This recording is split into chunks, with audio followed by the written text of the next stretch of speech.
మేము ఇలా భారీ మెజార్టీతో గెలిపిస్తాం. మేము ఏ ఇంటికి పోయినా మేము ఫిక్స్ అయినాం, మేము అనుకుంటున్నాం, మేమందరం చర్చించుకుంటున్నాం. కాంగ్రెస్ పార్టీకి ఓటేయాలి. గత 10 ఏళ్లుగా అధికారంలో ఉన్నటువంటి టీఆర్ఎస్ ఈ జూబ్లీస్కి ఏం చేయలేదు. కనీసం ఒక రేషన్ కార్డు ఇవ్వలేదు. మాకు నీళ్లు కూడా వారానికి ఒకసారి వచ్చేది. ఇలా గౌరవ ముఖ్యమంత్రి రేవంత్ రెడ్డి గారి ప్రజాపాలన ద్వారా మాకు రోజు నీళ్ళు వస్తున్నాయి. మా డ్రైనేజ్ సమస్యలు పోయినాయి. మా గల్లలో సీసీ రోడ్లు అయినాయి. మాకు అన్ని విధాల ఈ ప్రభుత్వం అందుబాటులో ఉంది. కాంగ్రెస్ పార్టీ వచ్చినాకనే మాకు రేషన్ బియ్యం వచ్చింది, తెల్ల రేషన్ కార్డు వచ్చింది, సన్న బియ్యం వస్తున్నాయి. ఇలా మేము 3 పూటలు తింటున్నాం. ఒక అవ్వ అంటుంది, బిడ్డ బియ్యం మేము తినపోయేది మనం 12 రూపాయలకు 10 రూపాయలకు అమ్ముకునేది.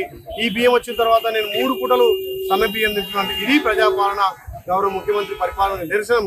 ఇలా నవీన్ యాదవ్ ఒక మంచి యువకుడు. పదవి లేనప్పుడే ప్రజల కోసం నా కుటుంబం లెక్క తిరిగిన వ్యక్తి.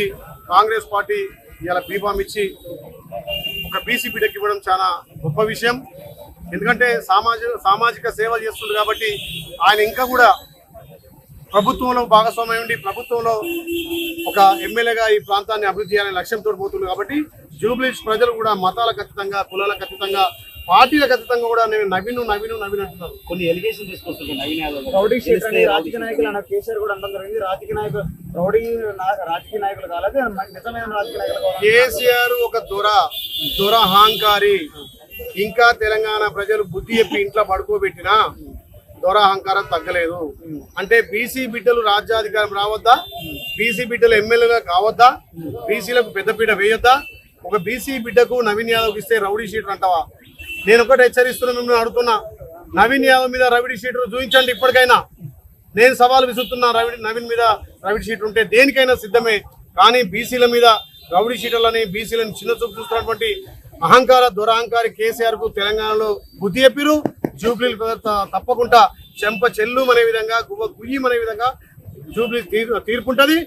భారీ మెజార్టీతో నవీన్ యాదవ్ గెలబోతున్నారు. చివరిగా ముస్లిం ఓట్లు కీలకం కాబోతుంది కదా. 96,500 ఓట్లు ఉన్నాయి. ఏ పార్టీకి పడే అవకాశం?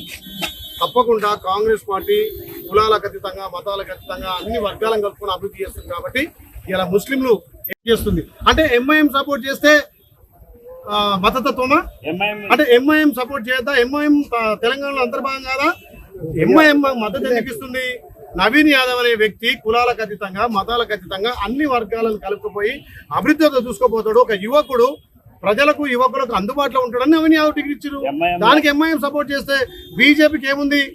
రాముని పేరు చెప్పో, దేవుని పేరు చెప్పో, మతం పేరు చెప్పో, కులాన్ పేరు ఓట్లాడతారు తప్ప కాంగ్రెస్ పార్టీ అభివృద్ధి పేరు చెప్పి ఎంఐఎం ఇక్కడ క్యాండిడేట్ ఎందుకు నిలబెట్టారు? అదే ఒక మంచి అభ్యర్థికి కాంగ్రెస్ అభ్యర్థిగా పెట్టింది కాబట్టి మంచి యువకునికి ఇచ్చిన మా సపోర్ట్ చేస్తున్నాం అని చెప్పారు. తప్పేముంది? నేను ఆలేరులో నిలబడ్డప్పుడు నాకు అన్ని పార్టీలు సపోర్ట్ చేసినాయి. ఇలా ఆలేరు చరిత్ర తిరగరాసే విధంగా నాకు వేసారు. ఇక్కడ నవీన్ యాదవ్ కూడా మా బీసీ బిడ్డ, మా యాదవ్ బిడ్డ. బీఆర్ఎస్ పార్టీ వాళ్ళు మాత్రం ఇది కాంగ్రెస్ క్యాండిడేట్ కదా, ఎంఐఎం క్యాండిడేట్ నవీన్. అరే వాళ్ళకి ఇష్టం వచ్చినట్టు మాట్లాడుకుంటారు. ప్రజలు దాన్ని యాక్సెప్ట్ చేయాలి కదా. నీ విమర్శలను ప్రజలు అర్థం చేసుకుంటారు కదా, నీ దురహంకారాన్ని ప్రజలు అర్థం చేసుకుంటారు కదా. దూర పోకడా అరే బుద్ధి చెప్పి ఇంట్లో ఫామ్ హౌస్ లో పట్టుకున్నా, ఇంకా కచ్చ పట్టుకొని నేర్చి ఆడ తుమ్మ చెట్టు కూర్చేసుకొని కూర్చొని ఇంకా నేను ధోరణి, ఇంకా నేను రాజునే అంటే రాజు కూడా పనులు వీకి ఇంట్లో వండబెట్టిరు. ఎక్కడ ప్రభుత్వం అంటే ఇంద్రమిల్లు ఇచ్చుడు వ్యతిరేకత, రేషన్ కార్డు ఇచ్చుడు వ్యతిరేకత. సంక్షేమం అంటే ఏంది? ఇంద్రమిల్లుడు తప్ప, రేషన్ కార్డు ఇచ్చుడు తప్ప, సన్న బియ్యం ఇచ్చుడు తప్ప, 500 గ్యాస్ ఇచ్చుడు తప్ప, 200 యూనిట్ల ఉచిత విద్యుత్ ఇచ్చుడు తప్ప, భారతదేశంలో తెలంగాణను రోడ్ మార్గంలో నిలిపేయడం తప్ప భారతదేశంలో ఏ ముఖ్యమంత్రి సాహసం చేసిండు? 25,000 కోట్లతోటి రైతు 2 లక్షల రుణమాఫీ చేసిండు. 9 రోజులలో 9,000 కోట్లు రైతు భరోసా ఇచ్చిండు. రైతులకు ఇన్పుట్ సబ్సిడీ ఇస్తున్నాం. ఇలా రైతులు పండించిన ప్రతి గింజను కొనుగోలు చేసి 2 రోజులనే వాళ్ళ ఖాతాలో అమౌంట్ వేస్తున్నాం. తెలంగాణలో మహిళల ఆత్మ గౌరవం పెంచినాం.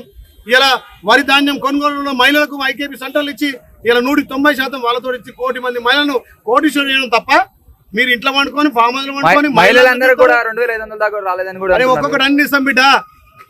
మీరు చేసిన అప్పులు, మీరు చేసే తప్పులు ఒక్కొక్కటి సర్దిద్దుకుంటూ వస్తున్నాం. ఇప్పుడు నేను చెప్పిన అన్ని కూడా, నేను చెప్పిన అన్ని సంక్షేమాలు కాదా, అభివృద్ధి కాదా? మరి ఆయన దళిత ద్వారా దళిత ముఖ్యమంత్రి చేస్తున్నాడు. దళితకు 3 ఎకరాలు అన్నాడు, ఇంటికో ఉద్యోగం అన్నాడు, డబుల్ బెడ్రూమ్ అన్నాడు, ఇవన్నీ అన్నాడు. అది మీరు బాకీ లేదా తెలంగాణ ప్రజలకు? మీరు బాకీ పడ్డారు, మీకు చేత కాలేదు. తెలంగాణ తల్లి సోనియమ్మ తెలంగాణ ఇచ్చినప్పుడు 16,000 కోట్లు మిగులు బడ్జెట్ ఉంటే పందుకొక్కు లెక్క తెలంగాణ సంపద దాచుకొని ఇవాళ 2 ఏళ్లకే అప్పు అయిందంటే మీరు చేసిన అప్పులకు మేము వడ్డీలు కడుతున్నాం కదా. వడ్డీలు ఇచ్చుకుంటూ సంక్షేమాలు ఇస్తున్నాం. ఒక్కొక్కటిగా అన్ని అమలు చేసుకుంటూ వస్తున్నాం. ఇంకా మాకు 3 ఏళ్ళు ఉంది. ఇంకా 20 ఏళ్ళ దాకా కాంగ్రెస్ పార్టీ వచ్చే తప్ప కూడా రేవంత్ రెడ్డి ముఖ్యమంత్రి రాసి పెట్టుకోరి. ఇలా జూబ్లీస్ మీద అంటూ రేవంత్ అని వచ్చినాక మాకు అభివృద్ధి కాని వస్తుంది, రేవంత్ అని గెలిపిస్తామంటున్నారు. 20 ఏళ్ళ దాకా కాంగ్రెస్ పార్టీ వచ్చే తప్ప కూడా రేవంత్ రెడ్డి ముఖ్యమంత్రి రాసి పెట్టుకోరి. ఇలా జూబ్లీస్ మీద అంటూ రేవంత్ అని వచ్చినాక మాకు అభివృద్ధి కాని వస్తుంది, రేవంత్ అని గెలిపిస్తామంటున్నారు. షేర్ చేయండి, లైక్ చేయండి, సబ్స్క్రైబ్ చేయండి. మరిన్ని వీడియోల కోసం బెల్ సింబల్ పై క్లిక్ చేయండి.